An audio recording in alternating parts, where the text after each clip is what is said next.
Y esta familia tiene la característica de que eran descendientes de la Casa Real de Navarra.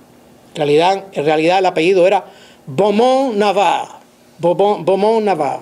pero en Cuba se españolizó el apellido para Viamonte Navarra, y eran descendientes de la Casa Real de Navarra.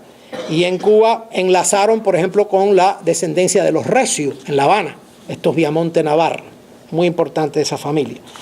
Y entonces la familia Zayas Bazán, tenemos aquí algunos ilustres miembros de la familia Zayas Bazán, por lo menos he visto dos.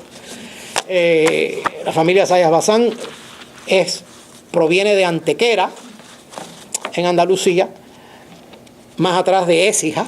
De Écija pasaron a Antequera, y de Antequera pasaron a Cuba en 1582. Dos hermanos, Lope y Fernando de Zayas Bazán. La descendencia de Fernando se extinguió, y la descendencia que queda hoy en día, enorme, es de Lope de Zayas Bazán. Y López de Zayas Bazán casó en Puerto Príncipe en 1592 con María de Rojas Sifontes, y fundaron esta familia. El presidente de Cuba, Alfredo Zayas y Alfonso, era descendiente de la familia Zayas Bazán. En realidad él era Alfredo Zayas Bazán y Alfonso, aunque no se lo ponía, nunca se puso el Zayas Bazán, por motivos, bueno, otra historia.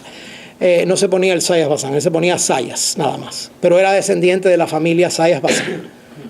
Y su hermano, que fue el general más joven de la Guerra de Independencia, el general Juan Bruno Zayas y Alfonso, de esta familia. Y por supuesto el secretario de Gobernación y prominente político cubano, Rogerio de Zayas Bazán y Ramírez, senador de la República, descendiente de esta familia. Y tengo que decirles que hace pocos años, mi gran amigo Juan Bruno Zayas Bazán y de la Portilla, aquí presente, escribió una obra extraordinaria, Orígenes, 2 tomos enormes, con fotografías y grabados, y los 2 tomos son alrededor de 1200 páginas. 1200 páginas, la labor de 17 años de mi amigo Juan Bruno, y aquí esa es la obra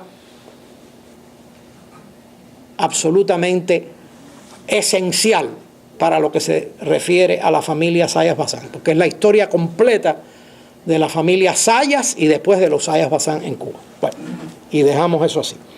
Y entonces, 2 familias más, ya he mencionado 33, 2 más, porque les dije que iba a mencionarles 35. Los Valdivia, que llegaron a Santi Espíritus a finales de los 1500. En 1594, Pedro Ruiz de Valdivia, que era natural del pueblo de Olvera, en la provincia de Cádiz, se casó en esa época también con Isabel Sotolongo, que pensamos que fuera de los mismos Sotolongos de La Habana, pero no está bien establecido eso todavía.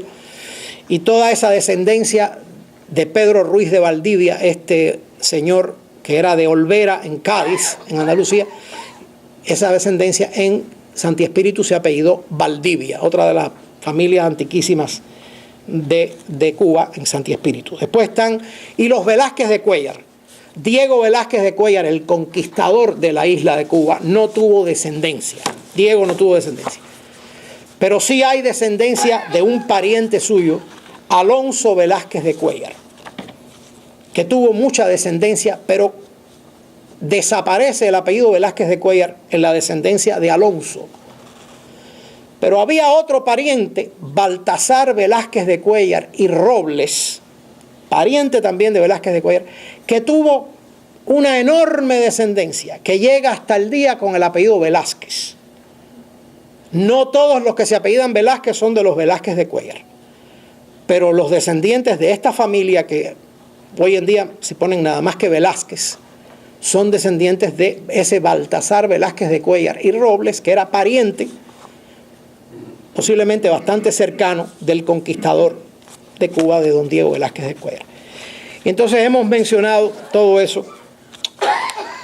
El siglo XVII y XVIII, nos quedan 15 minutos, porque esto se supone que sea una hora, y voy a volar. En el siglo XVII el número de familias es mucho mayor, y si nos ponemos a hablar de cada una de ellas, imagínense ustedes. Voy a mencionar algunas, y las más importantes voy a decir algo de ellas. La familia Antonio Gómez, que venían del puerto de Santa María, en Andalucía. Esta familia Antonio Gómez, que llega en el siglo XVII en Cuba, es la familia del héroe de Guanabacoa, Pepe Antonio, que la gente piensa que se llamaba José Antonio Gómez. No, y es que el apellido era Antonio Rayita Gómez. ¿Qué les parece? Tomo 6 del libro del Conde de Jaruco. Antonio Gómez.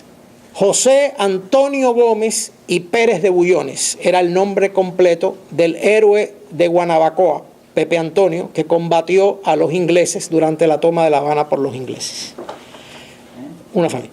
Familia Arango, que son de origen asturiano, pero pasan a Cuba en la persona de Pedro Arango y Monroy, que él decía que era natural de Sangüesa, en Navarra, pero según parece, había nacido del otro lado de la frontera, había nacido en Francia, porque no hablaba bien el español, o lo hablaba pero con cierto acento francés. Y la gente, cuando se dirigía a Pedro Arango y Monroy, le decía Monsieur. Así que él decía que era de Navarra, pero parece que había nacido del otro lado de la frontera. De todas maneras, la familia era de origen asturiano. Este Pedro Arango y Monroy, que es el fundador de la familia Arango en La Habana, fue el bisabuelo de Francisco de Arango y Parreño, posiblemente uno de los hombres más grandes que hemos tenido en la historia de Cuba, que fue, como ustedes saben, diputado a las Cortes en España, que fue miembro de la Sociedad Económica de Amigos del País, que fue infinidad de cargos que ocupó Francisco de Arango y Parreño, y que fue un hombre tan importante que la corona le dio el título de Marqués de la Gratitud a Francisco de Arango y Parreño. Los descendientes de Francisco de Arango y Parreño hoy en día en Miami son muchos.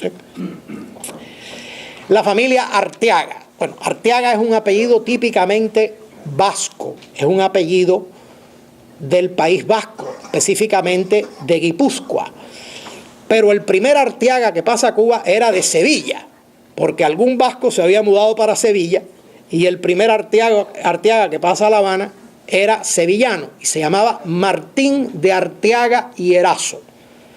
Este Martín de Arteaga y Erazo, que era sevillano, se casó con una señora que se llamaba Catalina de Rojas Sotolongo, de esa familia Rojas Sotolongo que hemos hablado, con una de las gente más antigua allá de Cuba. Y tuvieron un hijo que se llamó Ubaldo, nombrecito, Ubaldo Arteaga y Rojas Sotolongo. Y este Ubaldo Arteaga y Rojas Sotolongo se casó con una parienta, Faustina Rojas Sotolongo. Y tienen, entre muchos otros hijos, a un hijo que se llamó Gaspar Arteaga y Rojas Sotolongo. Este Gaspar Arteaga y Rojas Sotolongo, que era ya nieto del sevillano, pasó de La Habana a Puerto Príncipe, a Camagüey, y es el origen de la familia Arteaga en Camagüey. Y estos Arteaga de Camagüey son muy conocidos porque el arzobispo cardenal Manuel Arteaga y Betancourt era miembro de esta familia. Y nuestra gran poetisa cubana, Gertrudis Gómez de Avellaneda y Arteaga, era también de esta familia. Así que ya saben, los Arteaga. Después la familia Ayala. Hay dos familias Ayalas que vienen del siglo XVII. Una viene de Córdoba, en la persona de Juan Francisco de Ayala y Escobar, que fue gobernador de la Florida, gobernador de San Agustín de la Florida, Juan Francisco de Ayala y Escobar, y tuvo descendencia que se mudó para La Habana. Y es la familia Ayala de La Habana, a la cual pertenecía Héctor de Ayala y Saverio, que fue embajador de Cuba en París, creo. Y después hay otra familia Ayala que vino de Sevilla, que esta otra familia Ayala también vino en el siglo XVII, muy enlazada con los Zayas, con la familia Zayas, y con la familia Alfonso y con la familia Ramírez de Soto.